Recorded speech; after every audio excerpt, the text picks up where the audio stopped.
para todos. Para mí es un placer y para mí es un placer tenerlos a todos y todas aquí en la biblioteca, a nuestros autores, a los alcaldes, a todos los abogados de la biblioteca, a todos. Me hace mucho tenerlos acá dentro de la biblioteca, esperando que disfruten el rato, que veremos todas las cosas bonitas que se realizan a través de la cultura.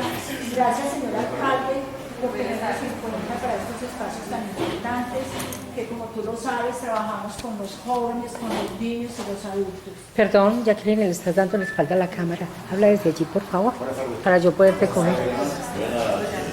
Darles las gracias por la asistencia a la biblioteca y a nuestros escritores también, que yo sé que los escritores escriben, diseñan, informan, crean sus propias imaginaciones y es parte de sus propias vivencias.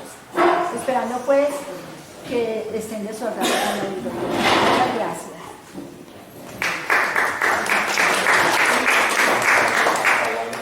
También tenemos a Julián Chica, que nos va pues, a representar acá con el tema que vamos a dar, tertulia y escritura en la tradición de la palabra. Entonces vamos a empezar con la programación. Bien, ¿puede Julián? Sí, bueno, yo acato esta intempestiva designación como fogonero del evento. Quiero saludar a los amigos lectores de la biblioteca, amigos de la biblioteca, a mi viejo amigo Emilio Murillo, que hace 60 años no nos veíamos desde la escuela y que ha retornado a su pueblo natal. Un lector furibundo que me parece que es un refuerzo para esta biblioteca. Reconocer a Jacqueline, que ya estamos por los 8 años, que ya se va aquí con la biblioteca, eso ya es un valor agregado que tiene la comunidad, porque la conexión de un bibliotecario con los libros, con los lectores y con todo ese contexto hay que irla construyendo con el tiempo. Entonces esta es la lista de actividades que está planteada para ahora. Instalación, bueno, la actividad se llama Custodiando el legado de la palabra.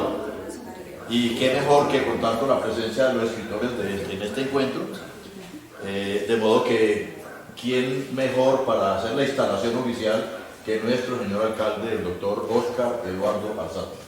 El micrófono es suyo. Muchas gracias.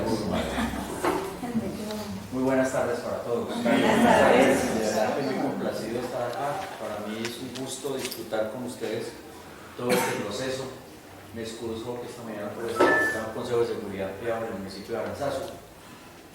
Lo tengo claro, en mi agenda les digo, no ingreso una agenda todos los encuentros de escritores. De verdad que les agradezco esa participación, ese apoyo, porque el hecho de que acepten la invitación para mí es más que suficiente. Contar con ustedes, de verdad que es muy grato, igualmente a todas las personas que nos acompañan acá en la biblioteca, como usted le decía a Julián, el apoyo y el trabajo juicioso que ha tenido Jacqueline todo este tiempo ha garantizado la continuidad de ese proceso, porque la clave de los procesos siempre es tener una continuidad. Está cambiando las personas, a veces influye mucho, y ante todo el amor por ese trabajo. Así que de verdad que estoy muy contento, muy complacido del trabajo que se viene haciendo y la presencia de todos ustedes. Muchas gracias, espero disfrutar mucho este momento con todos ustedes. Gracias, Segundo punto, para seguir el protocolo del evento, tenemos el saludo, las palabras también de apertura del poeta Juan Carlos Acevedo Ramos, coordinador de la red de bibliotecas. Es la presencia de la gobernación aquí que ratifica el valor de esta actividad también. El micrófono suyo, poeta. Gracias, Conrado. Buenas tardes. Quiero saludar a muchas gracias por acompañarnos. Por supuesto, Bueno, Conrado. tengo cara, ¿cómo es el cuento de García Márquez? El del abogado más bello del mundo. Tiene cara de llamarse Santiago. Sí. Le ponen a la cara. Miren, muchas gracias por asistir, por acompañarnos. Vamos a tener una tertulia vamos a conversar un poco alrededor de la palabra, pero yo también quiero contarles que desde la Red Departamental de Bibliotecas y desde la Escuela Departamental de Artes, la profesora Vanessa, que no sé dónde está, la profesora Vanessa hizo un trabajo con los niños. Profe Vanessa, ahora sí, aquí está, es mi compañera de trabajo en la Secretaría de Cultura del Departamento de Caldas, y ahora los vamos a invitar porque están los niños por acá, ahora esperemos que los podamos ver, las exposiciones de ellos. Es decir, no solo vamos a nutrir esto desde las palabras, sino también de algo con lo que trabajamos todos nosotros como escritores, aquí están llegando, y creo que es muy valioso tener a los niños que están dibujando y pintando en esas clases. No vamos a solo a llenar esta tertulia de palabras, sino también de imágenes. Le quiero agradecer, por supuesto, a Jacqueline, nuestra bibliotecaria. Le quiero agradecer al grupo de amigos de la biblioteca que ha hecho presencia, a Luceli, que ha estado tan atenta con nosotros y que ayudó a que todos los que ustedes están viendo aquí sea posible también. Y por supuesto a Marcelo Giraldo Ríos, que está de líder cultural en el municipio y permita que nos encontremos hoy en la Biblioteca Pública Municipal en la tertulia. Le damos la bienvenida a nuestra escritora, a la poeta, a nuestros dos amigos de la Academia Caldense de Historia, para que nos acompañen, y los dejo entonces con la moderación de esta tertulia a cargo de nuestro anfitrión, el historiador, novelista y poeta Julián Chica Cardona. Gracias. Sonido.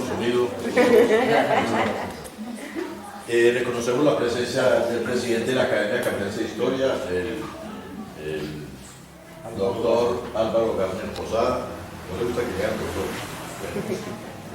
Que pues me parece que es meritoria la presencia de él acá porque en varias ocasiones hemos tratado de contar con él, pero por su agenda no ha sido posible. El tercer punto es un monólogo del día que me volví invisible a cargo de la señora Fabiola Arroyave Peña, del grupo CAP, de la Biblioteca Pública Municipal.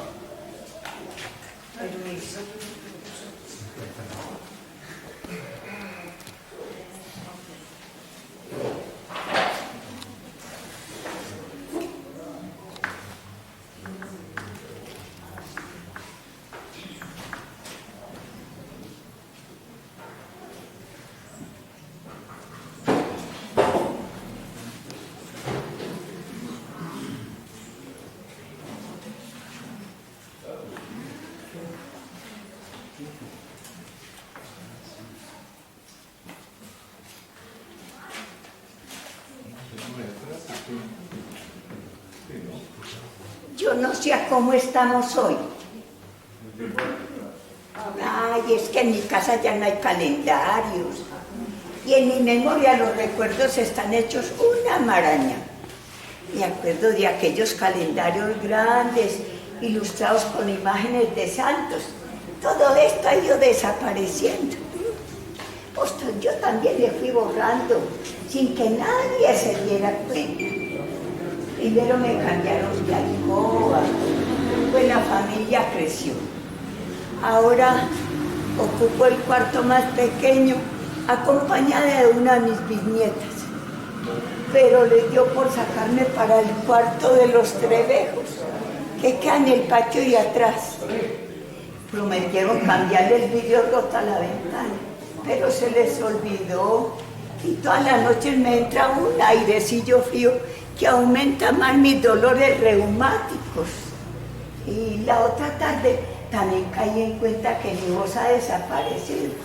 Pues cuando yo le hablo a mis hijos y a mis nietos, estoy segura de que me escuchan, pero no me hacen caso.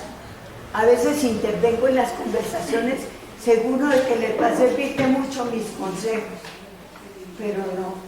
Entonces, llena de tristeza, me retiro a mi cuarto, sin terminar de tomarme la tacita de café, para que comprendan que me han ofendido y vayan a pedirme disculpas, pero nadie lo hace. Estuve 3 días llorando, hasta que una mañana uno de mis nietos entró a sacar unas llantas viejas y ni los buenos días me dio. Entonces mire que todos los días me vuelvo más invisible. Y la otra tarde puede serle útil a mi yerno, él se enfermó. Yo le preparé una tacita de té, se la llevé a su cuarto, se la coloqué en la mesita de noche. Solo que mi yerno estaba viendo en la televisión un partido de fútbol y ni un parpadeo indicó que notara mi presencia. El té poco a poco, a poquito se fue enfriando, mi corazón también. A veces tengo deseos de escribir, pero con eso de que no encuentro un lápiz, estoy segura de tenerla. Es que a mi edad las cosas se pierden fácilmente. El viernes vinieron mis nietos todos alborotados a decirle que nos iríamos de día de campo. Ay, yo me puse muy contenta, hace mucho rato que yo no salgo y mucho menos al campo. El sábado fui la primera en levantarme, con eso de que tratamos tanto en hacer cualquier cosa. Yo ya estaba lista y muy contenta. Me paré en medio del zaguán. Cuando vi que metían y sacaban juguetes dentro del carro, yo ya estaba lista. Pero cuando el carro arrancó en medio del bullicio, me di cuenta que yo no había sido invitada. La piel se me puso como de gallina y la quijada me temblaba como cuando ya uno no aguanta las ganas de llorar. Y yo vivo con mi familia y cada día me hago más vieja. Tal vez no me llevaron porque no cabía en el carro, o tal vez porque mis pasos tan lentos impedirían que todos ellos corretearan a su gusto por el bosque. Ellos sí hacen cosas importantes, se abrazan, se besan, se ríen. Yo ya no sé a qué saben los besos. Primero era un gusto besuquear los niños, sentía como su piel tiernita y su respiración dulzona se metiera por entre los poros de mi piel. Llegué a cantar canciones de cuna que no creí recordar jamás. Pero una noche mi nieta Laura, que acababa de tener un hijo, me dijo que no era bueno que anduviéramos besuqueando los niños por cuestiones de salud. Ya nunca más me les volví a acercar. Tengo tanto miedo de contagiarnos. Pero eso sí, el domingo que no están tan ocupados, yo ya tengo en mis manos el frasquito de pastillas que me voy a tomar. Hace 3 días que no lo suelto con eso de que todo se me pierde y se me embolata. Lo haré en la sala para que me encuentren pronto. Ojalá que no guarden un mal recuerdo de mí y que tengan con qué comprar mi ataúd. Yo los perdono y los bendigo. ¿Qué culpa tienen los pobrecitos de que yo me haya vuelto invisible? Pero eso sí, como la ciencia está tan avanzada, les dejaré algo escrito para que sean vistos y escuchados todo el tiempo y no tengan que morirse 2 veces, estando muertos en vida, como yo.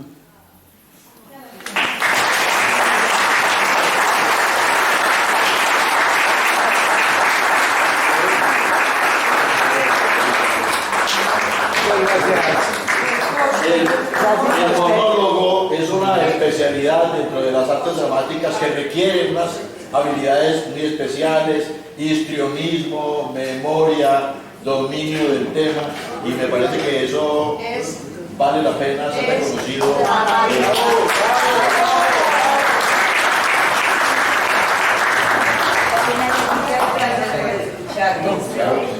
Ahora invito al estudiante Carlos Andrés Díaz Estrada para que nos comparta un texto de su autoría o 2 textos que ha traído.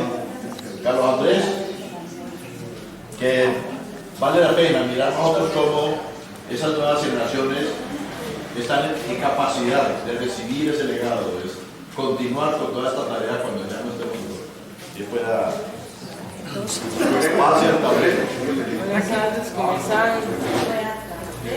Les voy a explicar un cuento que hice,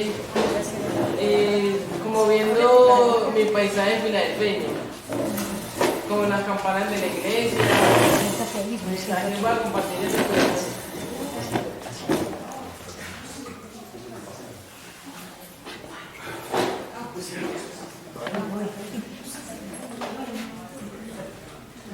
El secreto del reloj Filadelfia. Es un rincón especial de Filadelfia, en un barrio vibrante conocido como La Plaza. Vivía Andrés de Zeta. Con solo 14 años, Andrés tenía un don. Podía escuchar los susurros del viento. El viento le traía fragmentos de sonidos e historias antiguas de la ciudad. Un día el viento susurró con tristeza alrededor del viejo reloj del parque principal de la plaza. El reloj llevaba década inmóvil, marcaba siempre 3 menos cuarto. El viento le contó a Andrés que el reloj no estaba roto, sino dormido. Había olvidado la hermosa melodía que tocaba cada mediodía. Esa canción era su corazón, sin ella no podía funcionar. Andrés pasó semanas escuchando los retazos de la melodía que el viento le traía. El que nunca había tocado un instrumento unió las notas hasta tenerla completa en su mente. Era una melodía dulce y alegre. Un mediodía, Andrés se paró frente al reloj, respiró hondo y cantó la vieja melodía con su voz. La gente del barrio de la plaza, curiosa, se fue acercando. Al terminar la canción, suavemente se oyó desde la torre. Las manecillas del reloj se movieron y con un resonante do finalmente marcó las 12. Acto seguido, la misma melodía que Andrés cantó sonó desde el reloj, llenando el aire de la plaza. Andrés de Zeta no solo había arreglado el reloj del parque, había demostrado que a veces para solucionar un problema solo hay que escuchar con el corazón lo que el viento susurra. Desde ese día el reloj funcionó perfectamente y cada mediodía recordaba a todos el secreto que Andrés había descubierto en el corazón de Filadelfia.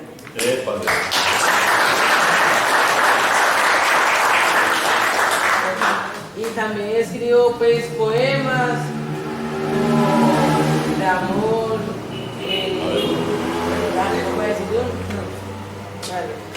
en cada estrella un brillo que es decir, mi mundo se ilumina, eres para mí. Tu voz un eco dulce en mi corazón, mi más bella melodía, mi mejor canción. Con cada paso tuyo el camino es mejor, mi alma te acompaña, mi dulce amor. Tus ojos son un lucero que me guían sin cesar, en ellos me descubro sin dejar de amar. El tiempo contigo vuela, la eternidad que es poca, en cada abrazo siento tu amor que me toca.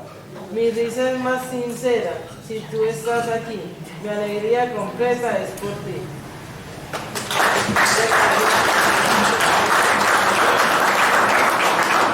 Bueno, con ese abrebocas y reconociendo también que para mí me parece es un lujo contar con la profesora Nubia López Montes, que por sus tiza y por sus lecciones pasaron por lo menos 3 generaciones en este mismo plantel.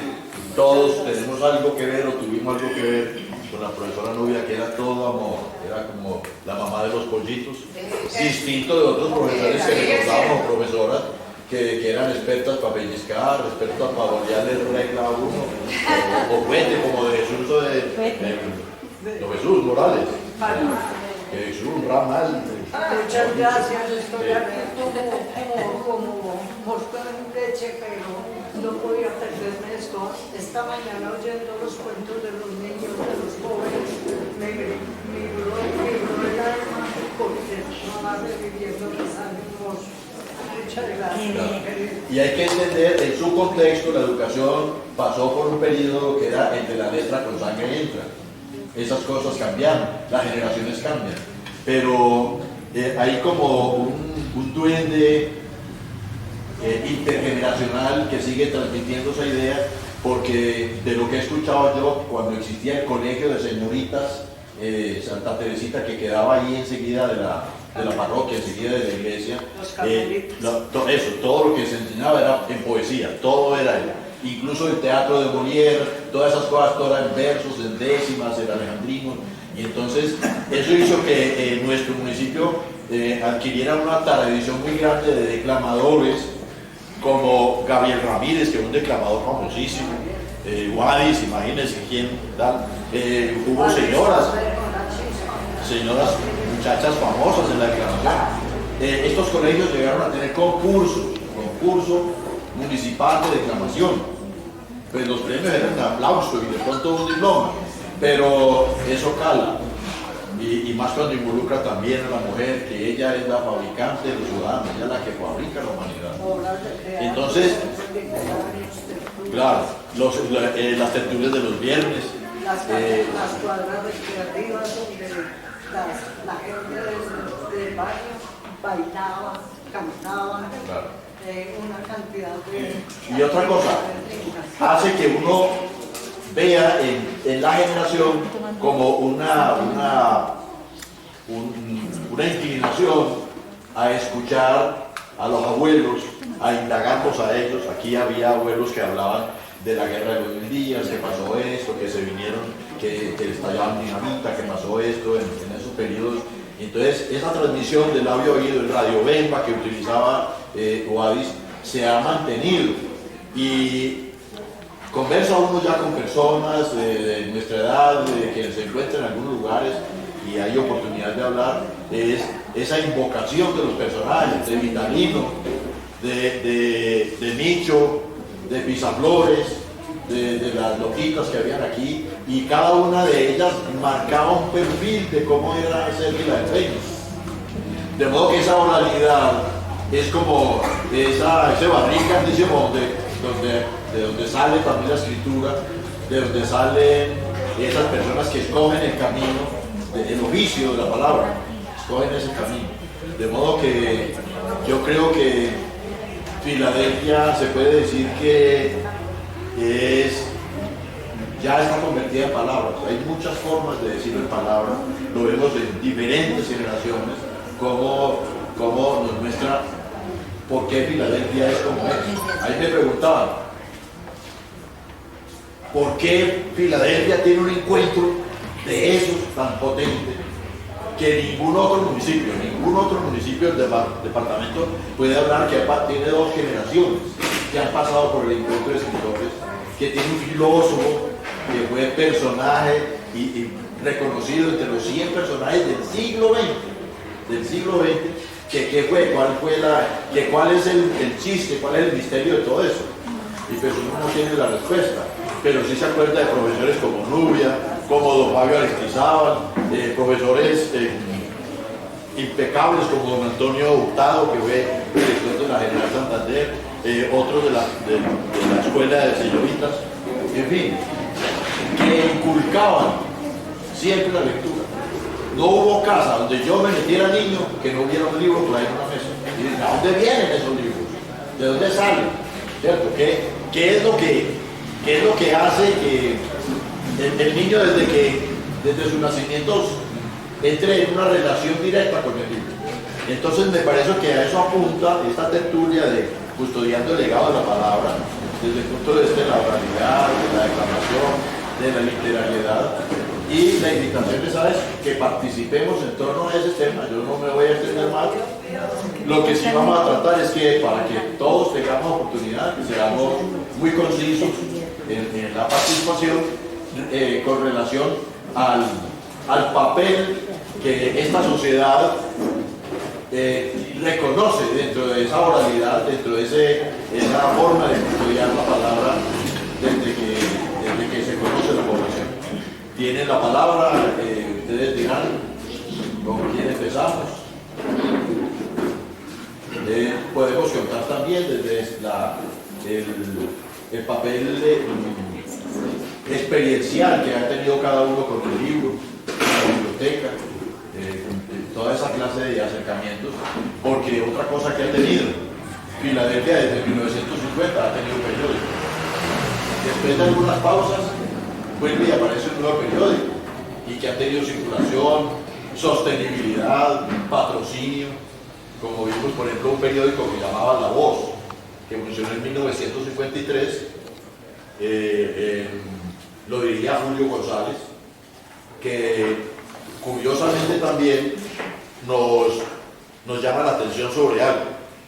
¿Por qué en Filadelfia y en algunos otros municipios de una tradición intelectual como Río Sucio había máquina de escribir en tantos lugares? ¿Por qué? Si no eran oficinistas, si no eran funcionarios, había máquinas de escribir. Eso es una revelación, que esos abuelos o tenían una valoración sobre eso como una pieza de arte o lo usaban como una herramienta de arte. Entonces, ese tipo de cosas nos acercan precisamente a esta conversa que tenemos aquí ahora, y tiene la palabra Álvaro, por favor. Me va a responder.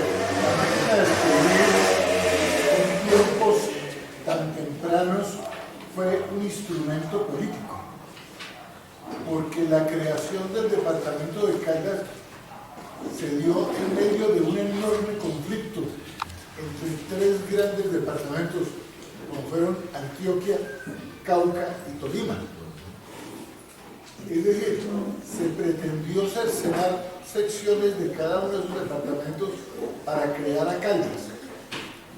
Y dos de esas tres secciones tuvieron candidatos a ser la capital, que finalmente se le asignaron a Manizales, que era gobernada por conservadores antioqueños, que impusieron alcaldes conservadores en todo el departamento, sin importar el origen político de cada uno de los municipios.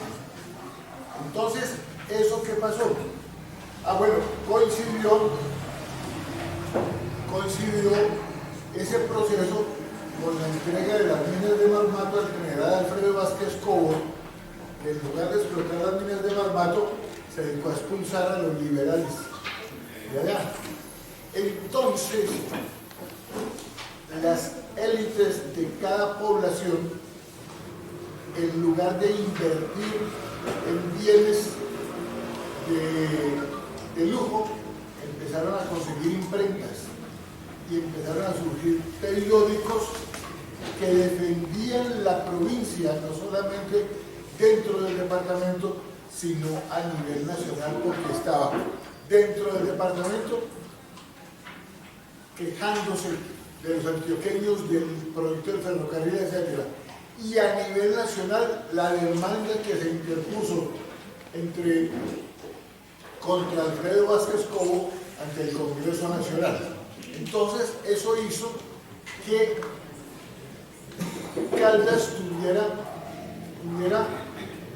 se fuera convirtiendo en una fortaleza intelectual, que ya no era el occidente, el norte del Cauca, ya era una fortaleza intelectual. Eso se fue regando por todo el departamento, y de ahí que la mecanografía entrara desde épocas tan tempranas aquí en Caldas. Claro, y es que hubo escuelas de mecanotaquigrafía. Exacto. Aquí, no, además porque en esa época el oficio de secretario era muy importante. Ser secretario daba mucho poder. Y miren algo curioso, ahora me comentaba Emilio algo muy interesante de su romance con la que posteriormente ve la esposa, y me gustaría que lo compartiera en este momento. ¿Cómo llegó usted a la lectura, Emilio? Pues resulta que yo a los 13, 14 años ya era un varón. Era un bailarín, mejor dicho, y me conseguí una novia a los 13 años, muy hermosa. Y tenía permiso, en ese tiempo le daban una horita para hablar con la novia. Y de 7 a 8 de la noche, el día domingo nomás. Y entonces un día me dijo Emilio, ven ya a bailar, a tomar trago, vos tan joven, ¿por qué no te vas a leer? Y me sacó unos libros y me encantó, y me dediqué a la lectura. Yo toda mi vida, yo diría que no lea 2 o 3 horas por día para mí. Me encanta la filosofía, libros que tengan buenos mensajes, anécdotas y yo le agradezco a esa mujer la lectura y eso me ha servido en toda mi trayectoria. Yo soy el paisa del Caquetá, tuve 50 años en el Caquetá. La lectura se amo, otra vez. Amo mi pueblo, aquí nací en el 50. Me echaron de la casa por inquieto. Me fui para el Caquetá y ahí el paisa lo quiere mucho cuando se hace querer. Porque uno se da la vida que uno quiere, siendo honesto, honrado, trabajador, buen amigo, buen vecino. Uno se da la vida que uno quiere. Y una cosita para complementar a Julián, que es un dicho que yo tengo y causa mucha alegría, muchas cosas en todas partes. Filadelfia es el único pueblo del mundo que no hay ni feos, ni bobos, ni gordos, ni flojos, ni honrados. En el buen sentido de la palabra, porque es el ladrón, es el que roba poquito. Me preguntaban una vez en la radio nacional, y entonces, ¿qué es lo que da Filadelfia? Pues, y en Filadelfia da vivos, avispados, los mejores culebreros de Colombia. Aunque hay un buen negocio ahí en filadelfeño. Un buen líder. Y todos tiernones, carones, robustos, después unas bellezas de cultura, por Dios bendito. Mire, aquí los tontos del pueblo, los bobos del pueblo, fueron más avispados que uno y bien mejor que uno. Héctor Mora, en su viaje por el mundo, encontró un filadelfeño en el desierto del Sahara vendiendo camellos. En Filadelfia él era un Osorio. De los yucas. No. De los bajanos de Churipales. En todo caso, yo amo mi pueblo. Ahora 8 años que quedé viudo, ya mis hijos todos están organizados, porque le complemento a la señora con el temita de que los hijos no la quieren y no la determinan. Es que lo que uno siembra en los hijos, eso recoge. ¿Sí?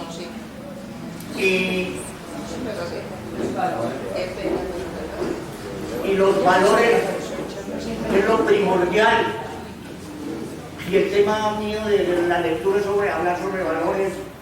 He grabado muchos programas en televisión, en la radio, aquí, en el Caquetá, en Florencia, en todas partes. Les ha encantado. Mejor dicho, yo hago un milagro porque no me dejan morir. Y no me dejan porque no tengo carnet, pero ya te estoy viendo. Muy bien. Y hago mi chévere.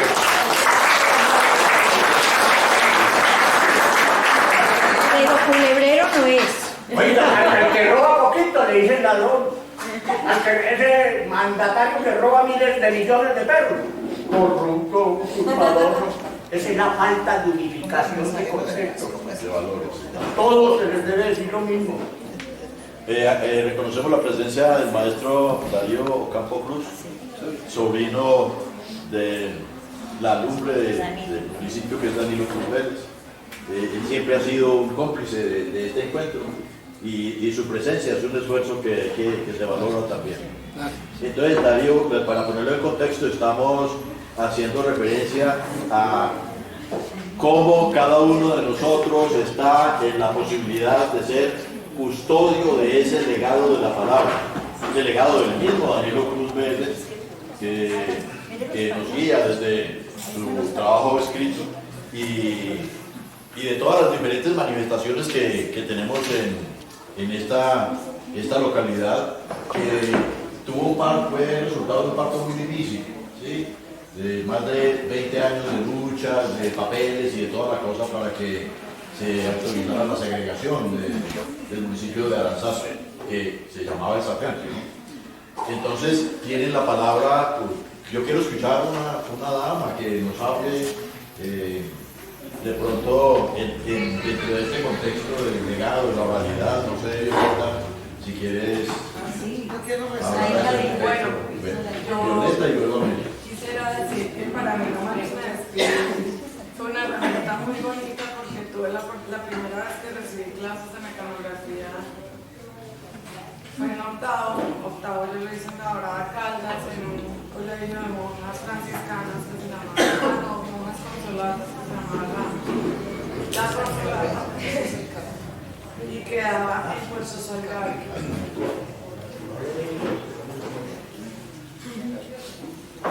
Luego, la segunda vez, mejor dicho, yo soy técnico profesional en secretariado en escena y ahí tuve una profesora de digitación, ya no se llamaba mecanografía, sino que le habían cambiado el nombre de todas las evoluciones del lenguaje, entonces se llamaba digitación de textos. La profe se llamaba Marta, todavía no me acuerdo, como todas las marcas, súper estrictas, de mucho pensar, todavía se llama Marta también, muy amorosa.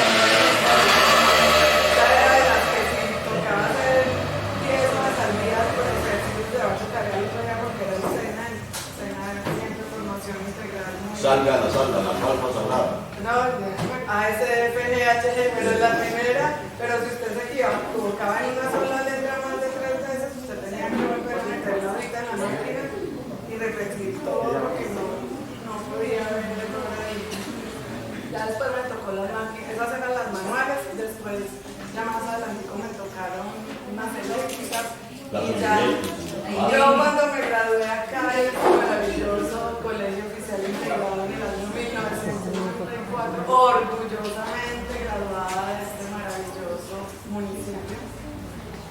Pues ahí, acá no tuve clases de editación de texto, ni de mecanografía, yo aprendí taquigrafía también, no me acuerdo del colegio, pasé por 8 colegios. En todo mi bachillerato no me echaron de ninguno. Simplemente era porque mi padre, digamos, acá estuvimos hasta quinto primaria, él acá lo fundaron la Casa de la Cultura, lo nombraron director por un tiempo, después en la toma del Palacio de Justicia murió Estilo Jorge Alberto, que era el que seguía a mi papá, el número 4 de los hijos de mi abuelita. Y pues eso fue algo que marcó la vida de muchas familias, yo creo, del país, y es un hito pues en el tema del conflicto armado que llaman ahora.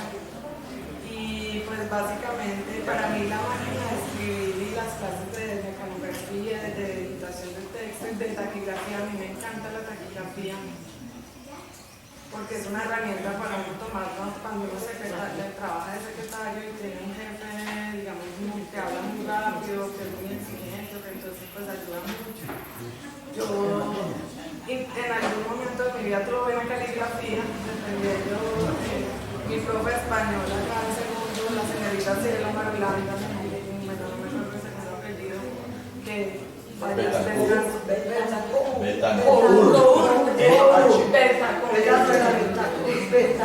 la señorita Cielo era una profesora espectacular.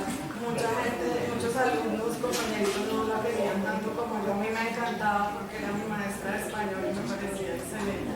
Siempre la recuerdo. Y además recuerdo que mi papá siempre iba a vender el periódico y yo siempre era la asistente de mi papá, mi compañera. Él me invitaba y yo siempre era feliz de estar con él y él tenía algo que se llamaba suscriptores de apoyo. Exacto. En esa época. 30. Personas, no sé, mi papá de la ciudad de Manizales, de cualquier parte, y cada uno le aportaba lo que su corazón o su economía o sus finanzas lo permitieran. Y esa era la forma como él financiaba y él toda la vida imprimió la revista en la imprenta, bueno, una que queda ahí en la imprenta, no me recuerdo el nombre, pero es una, ahí en Manizales de contaba los ejemplos, para que el señor no recuerdo si es la de o otra. Y él siempre con eso que le daban los suscriptores de apoyo era que él publicaba. Y podía viajar. Claro, entonces él a donde viajaba y hacía, él invitaba a muchos eventos de este tipo, pues cuando fue director, porque él fue director de la Casa de la Cultura acá, y después de la toma del Palacio de Justicia lo llamó un primo, un hijo de un hermano de la abuelita Cristina que se llama Fabio Correa, y él tenía otro hijo. Y entonces le dijo, ¿qué está haciendo, primo? Y dijo, no, primo, estoy buscando trabajo porque esto acá ya hubo cambio de gobierno y ya no se la primo, véngase para acá para la Dorada, que aquí lo que venga les enseña aquí lo que es cultura, que la gente por acá no sabe qué es eso. Entonces, venga a trabajar aquí conmigo. conmigo, entonces listo. Entonces, no, pero pues al otro primo que tenía un camión y nos recogieron los carros, no teníamos trasteo. Y cuando nos fuimos, yo recuerdo que tenía 10 años y para mí fue pues todo como nuevo, de esos comienzos de vida que la abuelo tiene, maravilloso. Porque además, para mí vivir en la verdad, Carlos, de los 10 a los 15 años, pues siendo una niña y pues siendo hija de un padre que Dios me dio, que hoy lo honro y que me dio la vida y que me siento súper maravillada de todo lo que lo puedo disfrutar. Pues no, básicamente pues, pienso que todos esos son herramientas que nos llevaron, digamos, a la era de las comunicaciones en la que nos encontramos ahorita. Y ya, pues, básicamente como que eso sería mi comentario y mi apreciación al respecto. Eso me conecta con un descubrimiento respecto a Wallace, que fue embajador de la oralidad. Él se abstuvo más de 20 años de publicar la obra, por eso muchos no conocen, no han tenido oportunidad de analizarla, reseñarla, incluirla en antologías y eso, porque él era un hombre de la oralidad. Y dentro de esa oralidad, lo primero que colocó fue, hay que leer a Danilo Cruz Pérez. Él nació en Filadelfia. Esto y esto y esto. Incluso la revista del Correo de las Carrapas lo puso al servicio de esa causa. Y esa oralidad hizo que diferentes generaciones nos involucráramos con toda esa tromba de conocimiento que significaba Danilo Cruz con su obra y con el vínculo que tenía con esa población. Entonces, escuchamos a Amelia y luego a Dolly y luego a Eduardo. Hoy, pues yo no soy de Filadelfia ni conozco nada, pero voy a hablar de Dolly. Sí, ya. Hoy fui observadora a 2 talleres en una de las escuelas de ella. Primero admiré la limpieza, la belleza, lo bien cuidado de las instituciones. Y yo creo que eso hay que resaltarlo, porque por allí empieza ese amor al estudio. Pero me senté a observar los alumnos, no al tallerista, sino a ver la reacción y la actividad de los alumnos. Y encontré de esos maestros que tienen ellos, sus maestros, han formado a esos niños de tal manera que ellos eran abiertos a lo que se les decía, a la indicación, les decían trabajen la imaginación y de verdad yo miraba y decía, pero ¿cómo lo van a hacer? Preciso, salieron con cosas especiales. En ambos salones les pidieron pues como una colaboración de que trabajaran unos con otros, se apoyaran. Pero lo que vi fue esa ansia de saber, ese deseo. Y cuando ya hay deseo, siempre se aprende. Y eso es sembrado por los maestros. Así que yo quiero que por lo menos los 2 maestros, las 2 niñas, maestros, en la escuela donde estuve. Y esos alumnos, aquí hay una, me dijo, yo voy por la tarde, van a exponer un dibujo mío de Wadis. Y por ahí la vi. Y Gallego me hizo así. Ellas son hijos. Deseo de participar y se exprimía en la mente bregando a encontrar la palabra, lo que querían expresar, cómo hacer las cosas. Pienso que al maestro hay que estimularlo y vale la pena porque están haciendo un buen trabajo. Muy bien. Dolly, brevecito que ya nos está quitando el tiempo. Sí, voy a ser breve, pero voy a hablar acerca de lo que fue mi experiencia cuando estaba en el Colegio de Señora del Rosario en Manzanares y veíamos mecanografía, taquigrafía y en ese tiempo también nos daban francés. Y desde hace también se creó que estaban hablando de lo que es el periódico del periódico del colegio. Nosotros teníamos la Gaceta Rosarista y yo fui una de las fundadoras de la Gaceta Rosarista y todo se hacía, imagínense, con mecanografías y stencil. ¿Se acuerdan del stencil? Sí. Para poder sacar las copias era con el stencil y salía todo azul. Exacto, y salían esos periódicos tan bonitos porque y con la misma tinta del stencil hacíamos las figuritas para y luego la volvíamos a plasmar allá con el stencil, tallábamos el stencil para que salieran las figuras y pegábamos las cosas para que salieran todo. Entonces los dibujos los hacía uno sobre el stencil, los que dibujábamos en esa época. Y me gusta mucho lo que acaba de decir también Violeta, porque en la cuestión de taquigrafía nos colaboraron mucho a nivel por ejemplo, para la universidad, uno tomaba nota, era pura taquigrafía. Y de pronto le decía a uno al profesor, usted no está atendiendo a clase, porque estaba dibujando, por lo que sea. Yo le dije, si quiere yo le hago el resumen. Cuando yo, y con todos jeroglíficos, y yo le dije, aquí está el resumen. Todos de lo que, sí. Digo, carajo, ¿y por qué no enseña esa taquigrafía aquí para que esto se organice? Pero mira, hay una cosa bien grande que en Manzanares, Caldas y en todos los pueblos de Caldas sí había, y que ojalá los profesores, los maestros enseñen a los niños, porque yo soy sembradora de letras, porque yo tuve un profesor divino de español que también nos daba teatro y artes, se llamaba literatura y artes, que hoy en día faltan en muchos colegios, que daban religión y daban lo que se llamaba urbanidad, civismo y urbanidad. Y de pronto hemos olvidado montones de cosas, por eso es que los niños, hoy le preguntaba yo a algunos quiénes les gusta leer, y seriamente me alzó la mano una. Cuando yo ya dije, voy a leer mis poemas y toda cuestión, voy a leer un poema, ustedes van a, fíjense, ya todo el mundo, pero eso es cuando cogieron confianza, ya comenzaron a leer.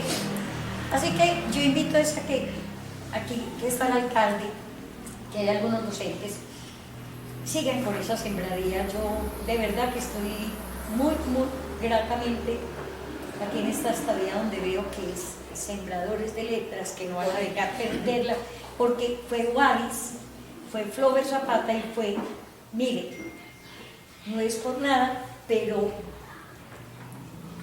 el señor Toro fueron los que me invitaron hace 30 años aquí, Misael Toro, cuando yo me había ganado el premio de poesía, y por eso fue que me invitaron. Y de pronto dejaron, o más de 30, porque fue que dejaron unos años sin hacerlo, y se hacía en la plaza. Y entonces me volví como el cuento, llegué a Filadelfia y me encanté de Filadelfia. Gracias por la oportunidad. Bueno, muchas gracias.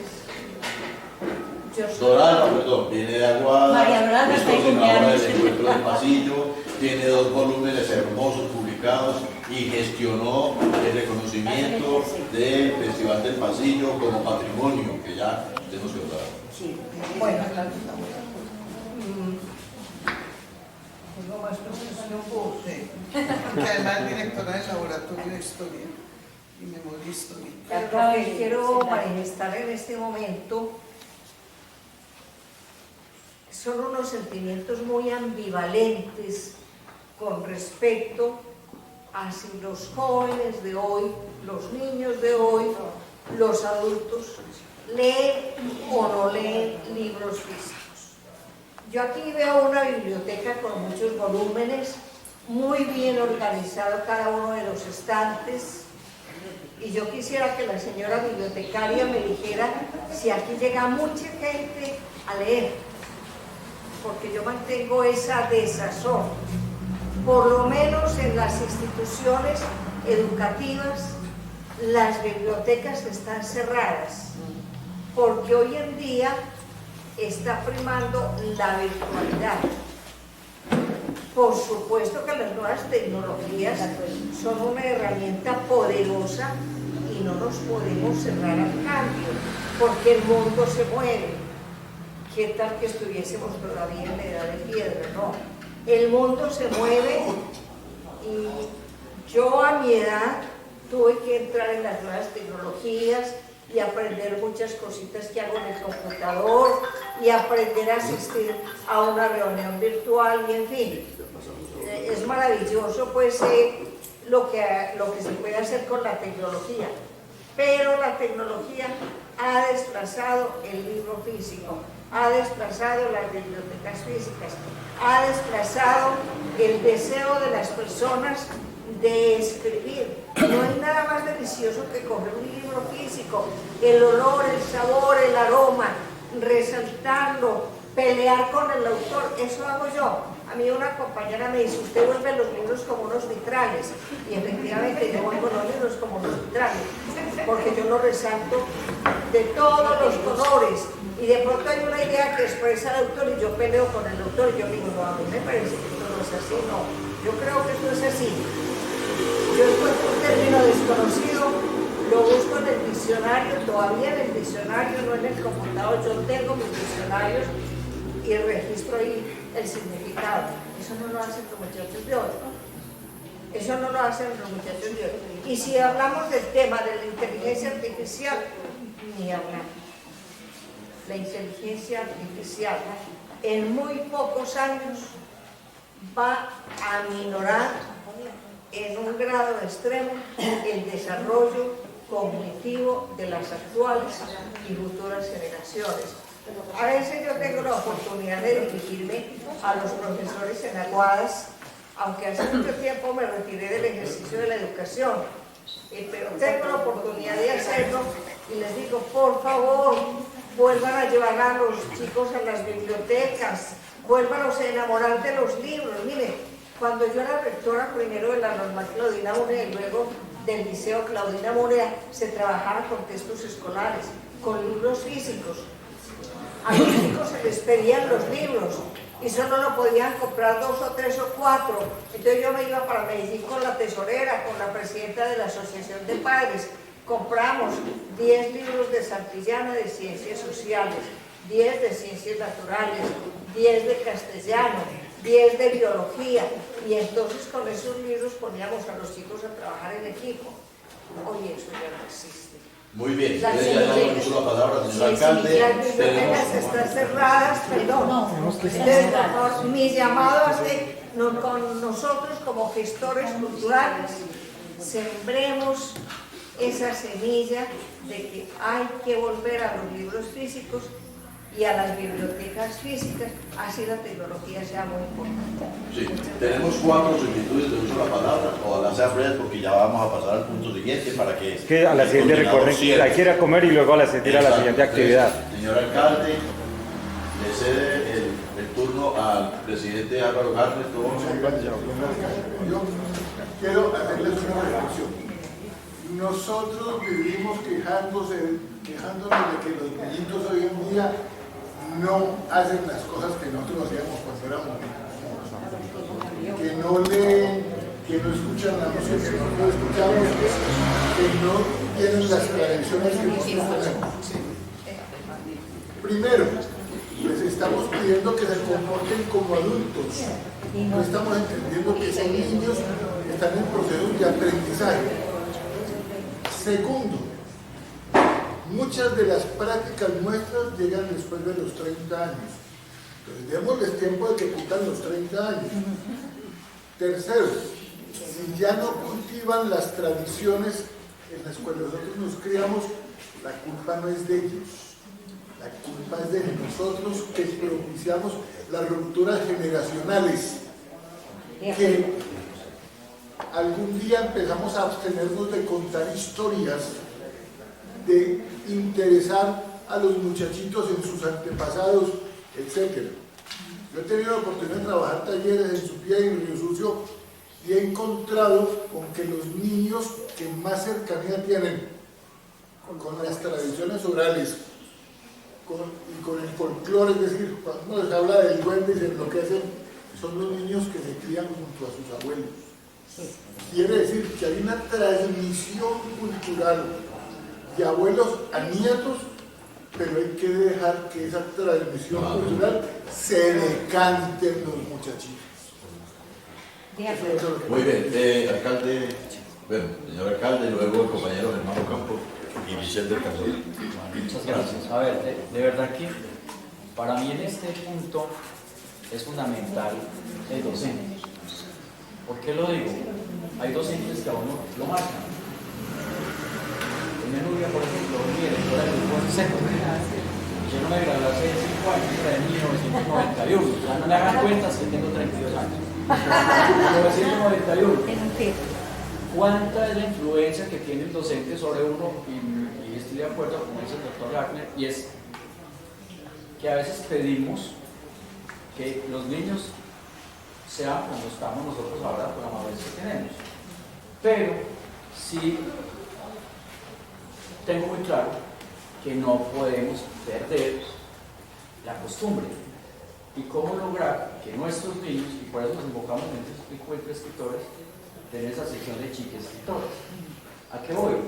Es a poder lograr, porque a uno le queda en el corazón, lo que decía ayer en la inauguración, que a uno le queda en el corazón lo que el docente le enseñó y lo que le inculcó. Lo que usted dice en la lectura.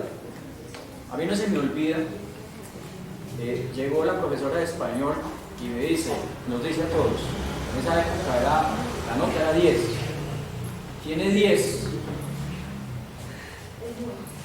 el que me demuestre que se leyó 5 libros.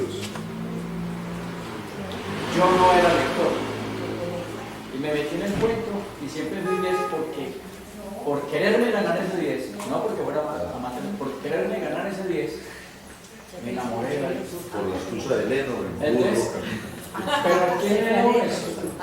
A un docente. Entonces, la influencia del docente es fundamental en estos procesos.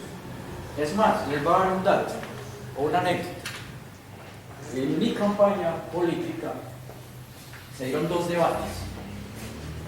Un debate netamente político que se hizo en el parque con todos los vicios políticos y toda su historia maluca, y un debate que promovió una docente en la institución Antonio Nariño, Norrico. Éramos 5 candidatos y nos invitó, y yo no pensé, yo dije, yo voy, y fuimos los 5 candidatos. Les digo una cosa, el debate lo organizó la profesora, llegamos y ella nos puso las reglas de juego. Las preguntas nos hicieron los estudiantes, fue el debate más duro que el otro. Yo en ese debate sudé, hasta hubo votación, por suerte lo gané, pero los estudiantes fueron los que me obligaron a hacer el mismo debate. ¿Pero por qué? Control político. Por la docente que tuvo esa iniciativa. Entonces, para mí esto es fundamental, o sea, que nuestros docentes inculquen nuestros niños, obviamente en la casa. Usted dice, doctor Arne, y todos con relación a los abuelos. Mi abuelo se veía González, que ese sí fue el siglo mucho anterior, él le tocó la guerra de los 1000 días. Entonces yo tuve la fortuna de vivir mis primeros años con él hasta que murió. Lo disfruté hasta que tuve 11 años. Y esas historias nunca se me olvidan, él se gastaba el tiempo de contarme cómo era que pasaba todo. Entonces, esto es fundamental, no perder el ritmo, porque la verdad, este tipo de cosas la casa nuestros niños, lo he dicho. Así hay que darles el tiempo que ahora le queda en el corazón a su vida. Muchas gracias. Eso.